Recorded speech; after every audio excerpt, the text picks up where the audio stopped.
This month, when the Democrats finally passed their big $1 trillion bill to rebuild our roads and bridges, 6 Democrats voted no because it didn't go far enough to address climate change, which I'm sure is true. What does?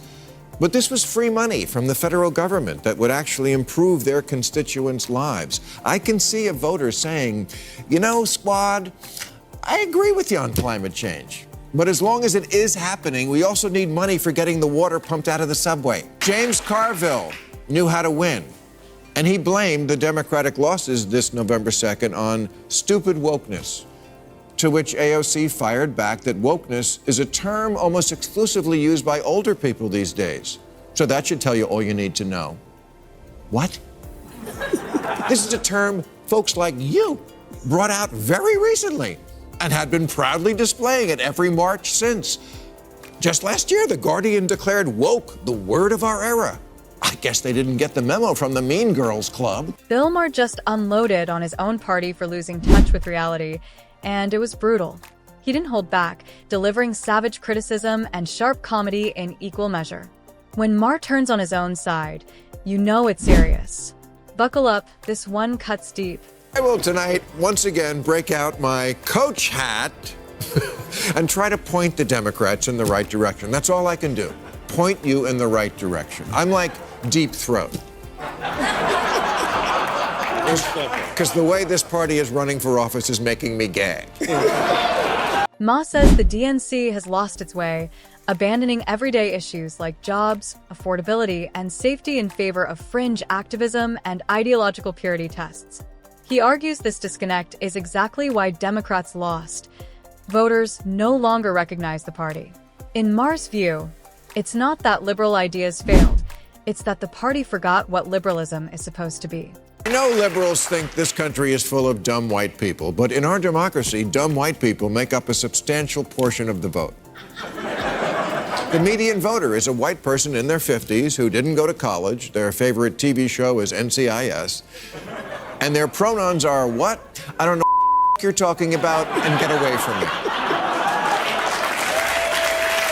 Ma says if Democrats want to win again, they need to stop pandering to activists and start appealing to everyday, middle-of-the-road voters. These are the people who decide elections, and they care more about safety, stability, and the economy than woke culture wars. Ignore them, lecture them, or mock them, Ma warns, and you guarantee defeat. In 2008, Republicans only won 4 Virginia counties by more than 70%. This month, in the governor's election there, they did it in 45 counties. And this is what a lot of Democrats were told was the reason for that. Glenn Youngkin's win proves white ignorance is a powerful weapon. Racism still works in Virginia. It's not the messaging, folks. This country simply still loves white supremacy. Well, I haven't worked up an official Democratic campaign slogan for 2024 yet, but I tell you what I have ruled out is vote Democrat because white people That's... Ma says Democrats keep losing because they explain every defeat through identity politics instead of honest self-reflection. When they win, the system is fair. When they lose, it's suddenly racism or bigotry. He isn't against diversity, but against the selective logic. Voters notice the double standard, and it pushes them away. Instead of moralizing losses, Ma argues the party needs to ask the real question: why didn't our message connect?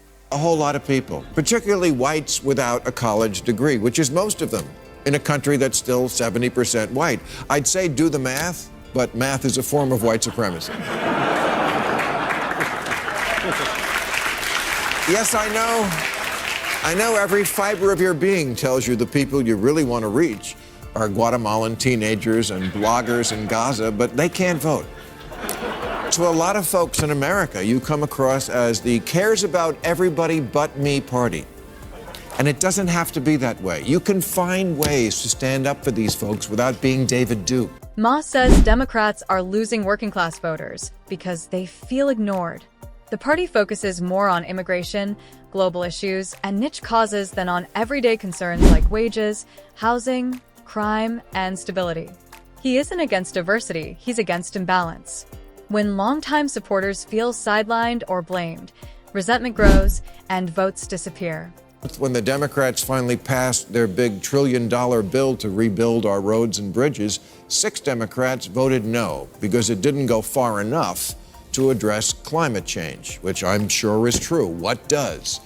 But this was free money from the federal government that would actually improve their constituents' lives. I can see a voter saying, you know, squad, I agree with you on climate change. But as long as it is happening, we also need money for getting the water pumped out of the subway. Can we do that before we build the workers' paradise? Maher says the woke activist wing is hurting Democrats by choosing ideology over results. Instead of taking funding to fix roads, improve safety, or help struggling communities, some leaders reject it to virtue signal. Voters don't care about purity tests. They want solutions. This performative politics, Maher warns, breeds frustration and costs the DNC trust and votes. Is the party that supports so many issues that benefit the middle class still considered out of touch by 62% of Americans? In plain English, nobody likes a snob. Hillary Clinton didn't have anyone on rural research or outreach when she ran in 2016 until the race tightened just before the election. Then they hired one. And where was his office? Brooklyn. True story. Politics is local, not locally sourced. It's not artisan. It's art and stand. Maher says Democrats are wasting time on performative outrage and virtue signaling instead of delivering real results. Voters are tired of hashtags, speeches, and moral grandstanding. They want lower costs, safer streets, and better schools. According to Maher, focusing on optics over outcomes is killing the party's credibility. If Democrats want to win again, they need to stop pandering to activist extremes and get back to actually governing. Microaggression culture doesn't play in the Rust Belt. If a staffer hands you a speech that says menstruating people instead of women, don't say that. Say women. Maher says Democrats are sabotaging themselves by pandering to the woke mob instead of real voters. He argues the party is obsessed with buzzwords, performative outrage, and ideological signaling that most people don't care about. According to Maher, winning means focusing on basics like affordability, safety, and competent governance, not impressing activists. Drop the posturing, speak plainly, and reconnect with the middle. Put anyone fresh out of college in charge of the campaign. They've been given participation trophies their whole life. They don't know how to win.